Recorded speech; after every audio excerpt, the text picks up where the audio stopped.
Assalamualaikum warahmatullahi wabarakatuh. Kembali lagi bersama Dan di sini.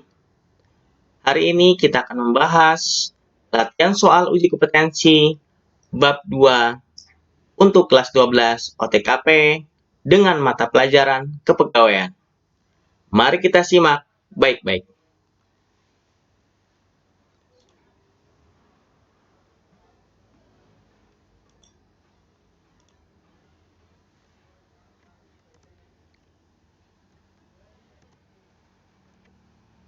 Tentang disiplin pegawai.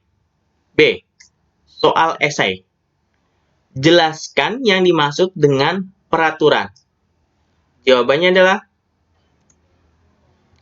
peraturan adalah ketentuan umum yang ditujukan kepada hal-hal yang masih abstrak atau suatu peraturan itu dibuat untuk menyelesaikan hal-hal yang belum dapat diketahui terlebih dahulu, tetapi kemungkinannya bisa terjadi. Atau peraturan adalah perangkat yang berisi patokan dan ketentuan untuk dijadikan pedoman yang merupakan hasil dari keputusan yang telah disepakati dalam suatu organisasi yang bersifat mengikat, membatasi, dan mengatur, dan harus ditaati serta harus dilakukan untuk menghindari sanksi dengan tujuan menciptakan ketertiban, keteraturan, dan kenyamanan. Oke, mengerti kan? Kita menginjak soal nomor 2. Bagaimana pelaksanaan pembinaan pegawai? Jawabannya, pelaksanaan pembinaan pegawai adalah pelaksanaan pembinaan pegawai dengan cara yang sesuai dengan Undang-Undang Nomor 43 Tahun 1999 Pasal 12 Ayat 2 dan dengan perubahan dari Undang-Undang Nomor 8 Tahun 1974 tentang pokok-pokok pegawai. Adanya perencanaan karir dan manajemen karir pada suatu organisasi atau instansi sehingga pembinaan pegawai lebih efektif. Oke? Pembinaan pegawai merupakan langkah yang diambil yang dilakukan oleh sebuah instansi agar jalur karir dan jenjang karir para pegawai dapat terlaksana. Dengan adanya aturan yang jelas tentang pembinaan pegawai, maka organisasi akan lebih mudah mengatur jenjang karir setiap pegawainya. Oke, nomor 3. Sebutkan kewajiban pegawai swasta. Kewajiban pegawai swasta pada dasarnya ada 3, yaitu A. Kewajiban ketaatan. Ketika seseorang bergabung dalam perusahaan, maka karyawan tersebut harus konsekuen untuk mentaati dan patuh terhadap perintah dan arahan yang diberikan oleh perusahaan, karena mereka terikat dengan perusahaan tersebut. B. Kewajiban konfidensial. Setiap karyawan dalam sebuah perusahaan yang memiliki akses terhadap kerahasiaan perusahaan tersebut wajib menyimpan informasi yang bersifat rahasia. Begitupun bila karyawan tersebut resign atau berhenti, mereka tidak sepatutnya untuk menyebarkan rahasia perusahaan-perusahaan tersebut ke yang tidak berkepentingan.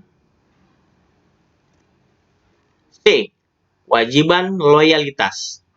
Seorang karyawan juga harus memiliki konsekuensi loyalitas dan dedikasi terhadap perusahaan.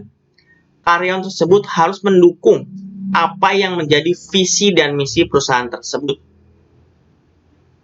Dan tentunya visi dan misi yang baik ya. Oke. Nomor 4. Jelaskan yang dimaksud dengan penilaian kerja. Penilaian kinerja atau dalam bahasa Inggris disebut performance appraisal adalah evaluasi sistematis terhadap kinerja karyawan dan untuk memahami kemampuan karyawan tersebut sehingga dapat merencanakan pengembangan karir lebih lanjut bagi karyawan yang bersangkutan. Dengan kata lain, penilaian kinerja ini menilai dan mengevaluasi keterampilan, kemampuan, pencapaian, serta pertumbuhan seorang karyawan. Kita beranjak ke soal berikutnya. Bagaimana standar kerja digunakan dalam penilaian kerja? Ada 4 yang harus diperhatikan dalam menyusun standar penilaian kerja, yaitu validity, agreement, realism, dan objectivity. Kita bahas satu persatu. Validity adalah keabsahan standar tersebut sesuai dengan jenis pekerjaan yang dinilai. Keabsahan yang dimaksud di sini adalah standar tersebut memang benar-benar sesuai atau relevan dengan jenis pekerjaan yang akan dinilai tersebut. Oke, mengerti sampai sini? Kita lanjut ya. Agreement. Agreement berarti persetujuan, yaitu standar penilaian tersebut disetujui atau dapat diterima oleh semua pegawai yang akan mendapatkan penilaian. Ini berkaitan dengan prinsip validity yang tadi. Yang terakhir, yang nomor 3 adalah realism. Berarti standar penilaian tersebut bersifat realistis dan dapat diukur. Dapat dicapai oleh para pegawai dan sesuai dengan kemampuan mereka masing-masing. Oke? Yang terakhir adalah objectivity. Berarti standar tersebut bersifat objektif, yaitu adil, mampu mencerminkan keadaan yang sebenarnya tanpa menambah atau mengurangi kenyataan, dan sulit untuk dipengaruhi oleh bias-bias penilai. Oke? Sampai sini ada pertanyaan? Bila ada pertanyaan, silahkan layangkan email ke dani.wurianto@gmail.com. Oke, sampai berjumpa lagi dengan saya, Dani Wurianto, dengan pembahasan soal-soal berikutnya. Wassalamualaikum warahmatullahi wabarakatuh.